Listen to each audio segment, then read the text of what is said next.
अय्यूब की पुस्तक अध्याय 20। अय्यूब की पुस्तक अध्याय 20। तब नामाती सोपर ने कहा, मेरा जी चाहता है कि उत्तर दूं, और इसलिए बोलने में फुर्ती करता हूं। मैंने ऐसी चुनौती सुनी जिससे मेरी निंदा हुई, और मेरी आत्मा अपनी समझ के अनुसार तुझे उत्तर देती है। क्या तू यह नियम नहीं जानता, जो प्राचीन और उस समय का है जब मनुष्य पृथ्वी पर बसाया गया, कि दुष्टों का ताली बजाना जल्दी बंद हो जाता और भक्तिहीनों का आनंद पल भर का होता है। चाहे ऐसे मनुष्य का महात्म्य आकाश तक पहुंच जाए और उसका सिर बादलों तक पहुंचे, तो भी वह अपनी विष्ठा की नाई सदा के लिए नाश हो जाएगा। और जो उसको देखते थे वे पूछेंगे कि वह कहाँ रहा। वह स्वप्न की नाई लोप हो जाएगा और किसी को फिर न मिलेगा। रात में देखे हुए रूप की नाई वह रहने न पाएगा। जिसने उसको देखा हो फिर भी उसे न देखेगा, और अपने स्थान पर उसका कुछ पता न रहेगा। उसके लड़के वाले कंगालों से भी विनती करेंगे, और वह अपना छीना हुआ माल फेर देगा। उसकी हड्डियों में जवानी का बल भरा हुआ है, परंतु वह उसी के साथ मिट्टी में मिल जाएगा।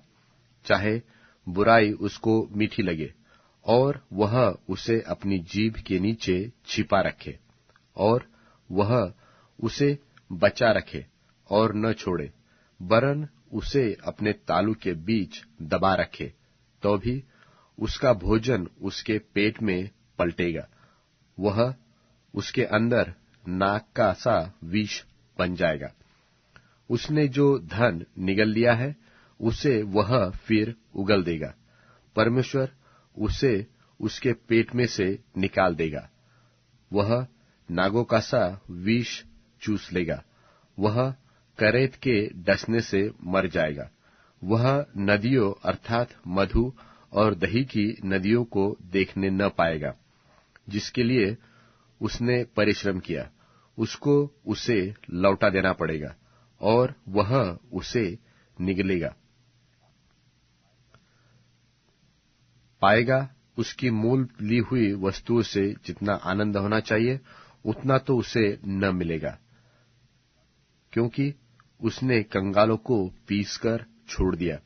उसने घर को छीन लिया, उसको वह बढ़ाने न पाएगा। लालसा के मारे उसको कभी शांति नहीं मिलती थी, इसके लिए वह अपनी कोई मनभावनी वस्तु बचा न सकेगा। कोई वस्तु उसका कौर बिना हुए न बचती थी, इसलिए उसका कुशल बना न रहेगा। पूरी संपत्ति रहते भी वह सकेती में पड़ेगा। तब सब दुखियों के हाथ उस पर उठेंगे। ऐसा होगा कि उसके पेट भरने के लिए परमेश्वर अपना क्रोध उस पर भड़काएगा, और रोटी खाने के समय वह उस पर पड़ेगा। वह लोहे के हथियार से भागेगा और पीतल के धनुष से मारा जाएगा। वह उस तीर को खींचकर अपने पेट से निकालेगा। उसकी चमकीली नोक उसके पित्त से होकर निकलेगी। भय उसमें समाएगा। उसके गड़े हुए धन पर घोर अंधकार छा जाएगा। वह ऐसी आग से भस्म होगा जो मनुष्य की फूंकी हुई न हो, और उसी से उसके डेरे में जो बचा हो वह भी भस्म हो जाएगा। आकाश उसका अधर्म प्रकट करेगा, और पृथ्वी उसके विरुद्ध खड़ी होगी। उसके घर की बढ़ती जाती रहेगी। वह उसके क्रोध के दिन बह जाएगी। परमेश्वर की ओर से दुष्ट मनुष्य का अंश और उसके लिए परमेश्वर का ठहराया हुआ भाग यही है।